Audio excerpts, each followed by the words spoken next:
Ni hao, may malapit tayong pupuntahan na cherry blossom. Dito lang din yung banda sa may Miaoli. Doon banda yun sa may Tai'an Police Station. Although mataas na rin naman yung sikat ng araw, napakalamig pa rin talaga ng simoy ng hangin dito sa may lugar namin. Galing pa nga pala akong duty ng night shift kaya medyo late na rin kami nakaalis. Nagpa-load nga lang ako ng 200 dun sa yoyo card ko para pamasahe. 69 NT nga pala yung pamasahe papunta doon sa may Tai'an Station mula dito sa Chunan Station. Local train nga lang yung sinakyan ko kasi medyo malapit lang din naman, hindi naman ako ganun nagmamadali. Second week nga pala ng February until first week ng March nga pala yung bloom ng mga cherry blossom ngayon dito sa Taiwan. O diba kahit galing night shift hindi mukhang inaantok. Pero pag nasa loob ng production at nasa harap ng machine, sobrang antok na antok at tulog na. Kada 3 araw nga pala yung pasok ko tapos isang araw na day off, pasok na ulit. Pero syempre kung kailan may OT, saka tayo nakakagala kasi meron tayong panggala. Kung wala kasing OT, hindi rin makalabas ng bahay kasi manghihinayang ka talaga gumastos kahit konti lang yung pamasahe. Syempre ngayong may OT na at may budget na tayong panggala, enjoy natin ang Taiwan, diba? Kahit sa ang station ka nga pala manggagaling, Tai'an Station ka bababa.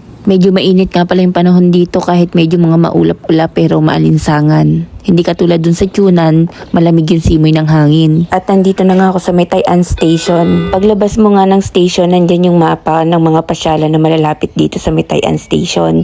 Mag-u-bike sana ako papunta doon. Kaso bigla namang nalock yung card ko. Ewan ko ba kung bakit. Kaya naglakad na lang kami papunta doon. Marami din naman kami mga seniors na mga nakakasabay papunta doon. Pinicturean lang namin yung map doon sa may train station. Then pinalo lang din namin siya sa Google Map kung paano pumunta. Pagpababa na nga ng Central Taiwan, medyo mainit na nga talaga yung panahon compare doon sa may north or dito sa may bandang Miaoli, Hsinchu. Medyo malamig yung panahon. Pagdating mo dito sa may bandang Taichung, ayan, napakainit na.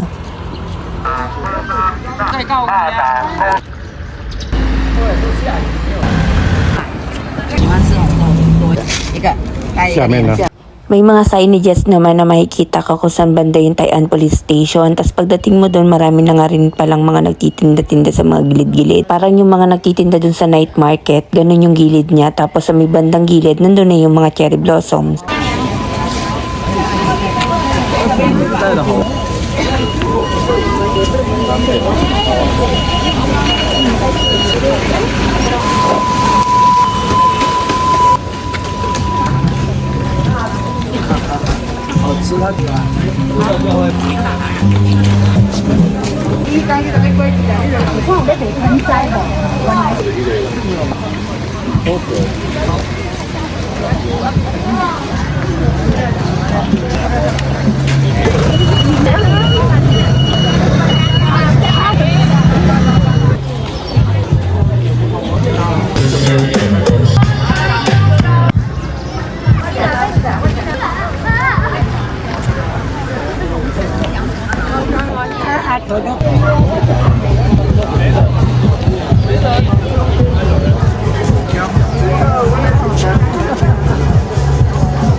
First week na nga pala ng March kaya medyo nanlalagas na yung mga cherry blossom. Tsaka nag-uulan din mga nakaraang araw kaya medyo parang nanlagas na din talaga yung mga bulaklak niya. Pinuntahan din namin tong ice cream restaurant na nakita namin sa Google Map.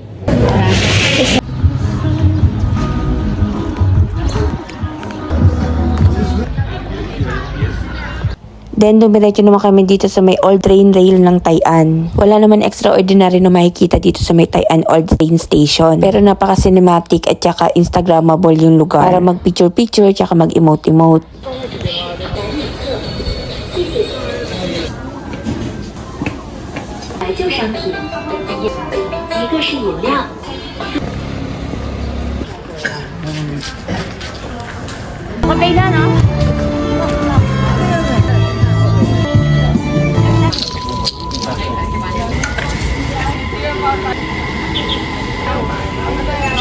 Nung naikot na nga namin yung buong lugar, bumili lang kami ng makakain sa daan. Ito lang talaga ang paborito kong street food ng Taiwan, yung squid ball at saka yung Taiwan sausage. Pag gumagala ako mga ganyang pagkain, masayang-masaya na ako at busog na ako. Tapos pag uwi at saka bago umalis, dun ako kumakain ng kanin. Alas 3 na nga ng hapon at tirik na yung araw. Sobrang init na talaga, ang sakit-sakit na sa mukha. Pero no choice, gala is life, kaya tiis ganda tayo sa arawan. Sayang ang gluta, sunog na naman ng Monica.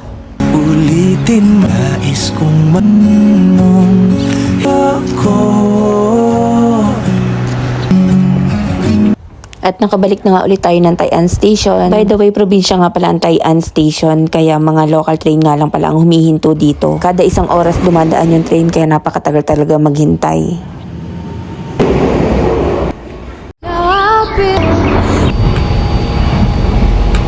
And thank you for watching guys. See you on my next vlog. Bye!